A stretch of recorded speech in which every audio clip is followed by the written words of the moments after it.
To me, the real issue with human pop psychology mixed in with Christian ministry and pop prophetically seer, prophetic psychoanalyzing people is based against bias, the risk of people who are really malformed or need it themselves more than they can give out. They're inexperienced, they're naive, and they also are trained by formula that they are better. It implies that the person is all-knowing, they've arrived, that they can read somebody far away, and that they can diagnose them using their own pop psychology, usually white, Levitical patriarch, matriarch, theophostic counseling, some of the other kinds, but that one is the worst, I believe.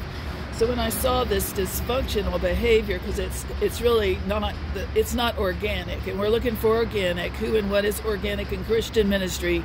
And that is relationship. Instead of fixing people, you relate. Jesus Christ wept. Jesus Christ said, weep with those who weep, mourn with those who mourn, rejoice with those who rejoice. Now, it's easy to rejoice with people, but not to weep with those who weep, because they take your energy, your time, your focus, and some people just don't have it. They're compassion fatigued in Christian leadership. That's where it's speaking out. So we need to revise this. Jesus Christ did not use formulas. He did not use fix them fast. Let's say, example, Lazarus and his two sisters. Lazarus had died. Jesus was close friends with the family, and so he didn't even go. He knew in the spirit, by faith, as God said, it's going to be okay. Don't rush over there. So in a few days, Jesus Christ went over there and to comfort and be with, see what was going on with Lazarus and the two sisters. They knew he was dead. He knew he was dead. They go over there and the sisters are weeping. And here's the classic tale, the telling tale of performance ministry, being specially gifted, pop psychology, reading people and dividing them without love, without any maturity, without good depth. And it said that Jesus Christ wept. Jesus Christ didn't look down on the women and say, oh, they're overly emotional, you need to be fixed, you have baggage, Mary, you have baggage, Martha. It said he wept because Christ had human compassion. He knew it'd be okay, but he loved them. He hated to see the fear, the pain that they were going through. That is empathy.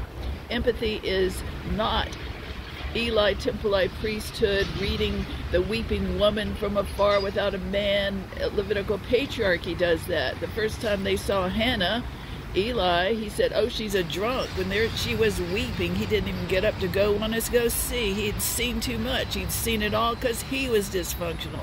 Right now, I believe this kind of ministry is really it's dysfunctional. It breeds more papal and authority that is over everybody, and it's just really gone awry. Empathy, compassion matters, and that's what we're looking for. Let's get out our Bible now and let's read the two Christs that are not perfect, the two Christs that were weeping, and one would be Isaiah 61, that Christ, the purpose of ministry, how a minister acts. The second would be sometimes you do meet individuals who are going through the process, they're being milled, they're suffering, like the Isaiah 53 portrait of Christ. So when we're in the temple, worshiping God, being his servant leaders, we don't want to be Levitical patriarchs, matriarchs, temple, legalists or accusers, making people feel worse than when they got there.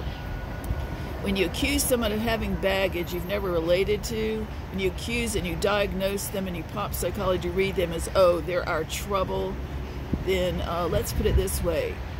I'm going to encourage you to get better. You need to grow. You need to develop your psychology, not your psychology, but your Bible organic portrayal of Jesus Christ and relationships. That's my ministry tip for today for the apostles, the disciples, and the followers. Be careful what you're doing and where you go right now. It's never been like this before in my life.